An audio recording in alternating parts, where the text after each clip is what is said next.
different social media apps. There's a little bit less immersion that people seem to have for modern music because everything's so single-oriented. So it's definitely any musician's job to do everything he can, short of killing himself, to capture that attention in order to create that same type of response, because the fans really can tell, in my strong opinion. Especially as a fan, when you go to a show and you see a band that's in it, you're in it. And even if they sound like, crap, you know what I mean? Like, even if their guitars are out of tune, like, if they're going bonkers, you're feeling whatever feeling that they felt whenever they wrote that song. And to me, that's, it's something that can't be provoked with words. I mean, maybe some curse words will come close, but, I'd rather just listen to the song. Yeah. I was been performing with Speak Geekly for about 4 years now. I don't know how many shows we did. And one night, with this one show, we were at practice, and you can feel the energy was dead on. It was just like there. Like, oh my God, we're going to have a really awesome... We have good shows too, but that show was going to be like awesome. And when we were there playing, we actually had a fan with us who turned to me and said, "You guys were on it today. You guys are always on it, but this one had a lot of different kind of energy to it. This is an excellent show." I told that fan, yeah, I felt it yesterday. We were at practice. He was really, it was pretty amazing in practice. So it was, have a fan tell us the exact same thing. It's pretty priceless. Yeah.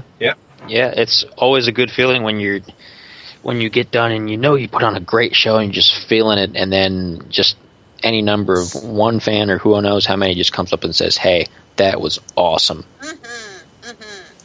Okay, so I'm getting behind. I'm a little. Hang on, guys. I'm 5 minutes behind on taking my little break here. So let's talk about Immortals. So that's up next. So that I can play that right after the break. Okay. Okay. So Immortal is more. It's definitely the most, in our opinion, the controversial track of the record. So, the song came about when, one time for me, I was watching something like Dateline, and all of us, we don't endorse anything about serial killers, but, we do, admire is not the word at all, but, we research them, and, there's something about it that's intriguing, as macabre as it is. And the question that I always asked was why. And I remember one time, upon this research, I was reading through Eric's of Columbine, perpetrators' notes, like journal type of thing. It's decoded freely online, and that was one thing that he mentioned. If I'm not mistaken, it was something in that type of topic. One of those people in Virginia Tech, something like that, and it would say because they would all have one thing in common. They would feel alone. They would feel like they didn't have a place in this world. And they were hateful, and they were angry, and they internalized it for it. And they were all kind of treated and kind of outcasted. And while I don't have sympathy for it, because the record is limbo, this is the darkest part of the record. So this would be the, if we're going to contrast it between heaven and hell, this song would be hell, essentially, where, he, unfortunately... we were trying to be honest and truthful in a way, because this thing does happen. You hear it a lot on the news, and it's from the perspective of the person doing it, not to create sympathy for the person, but to create awareness, because, in the TV, it will let you live forever. Because we endorse them, and we give them so much airtime, and we put them on the cover of Time magazine, and everybody starts to care right then, when it didn't matter anymore. Yeah, we grew up watching or seeing our parents watch things like Fox News, and us being in school and listening to other kids' conversations and our parents' conversations and everyone around us. And whenever things like Columbine were going on and all these new school shootings that you have all the time, they're always talking about it and is saying it and is trying to blame other people, and it just gets you nowhere. And we realized at some point in time that it wasn't about, or that these people do this for a reason. There's a kind of connection between it, and it just all kind of I don't really know how to say it. It's mainly about flipping the perspective, because that's part of what we want to do as a band. So, final note, it's definitely not something that we ever endorse. We don't endorse violence of any kind. We're actually all pretty passive guys. But, when everybody's blaming video games or blaming, goth culture or blaming, the internet or blaming everything else, but the real thing that happened, this person felt alone and he needed somebody to reach out, he or she, in some capacity. And this could even go to suicide too. Everybody starts to care the moment that it doesn't matter anymore. And it's because of lack of empathy overall. So while most people will look at this song and they'll think, oh, this is really messed up. They're a bunch of weird guys talking about, this guy shooting up a place. But what we're really trying to go for is we're trying to give, and that sounds terrible. That sounds terrible. But which is weird saying it out loud. And you're probably like, oh, who do we get on this show? Yeah, I mean, but something else.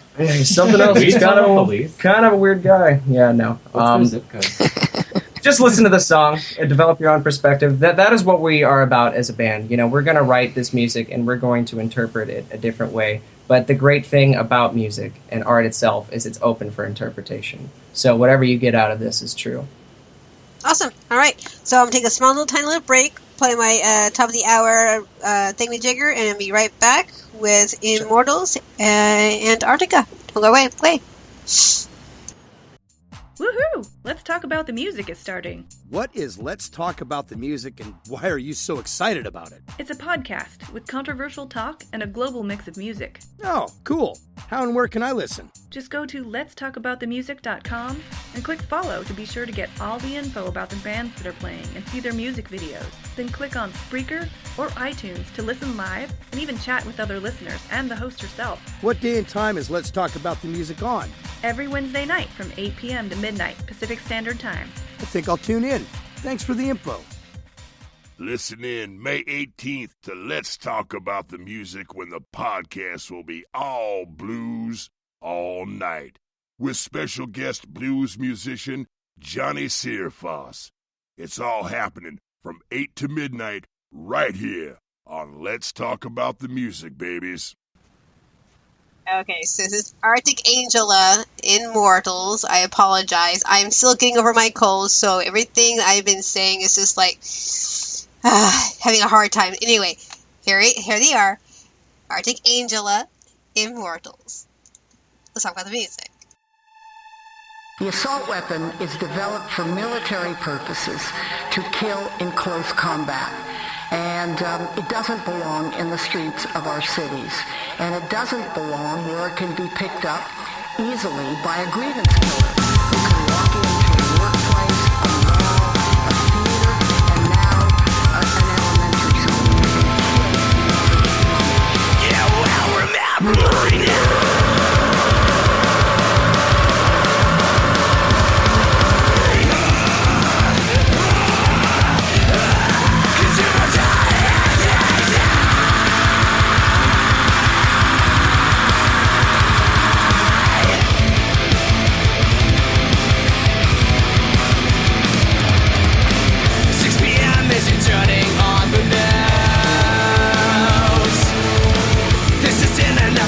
Killer on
right, and we're back talking with Arkangela. It's me, Spider, and this is Shells. Hello.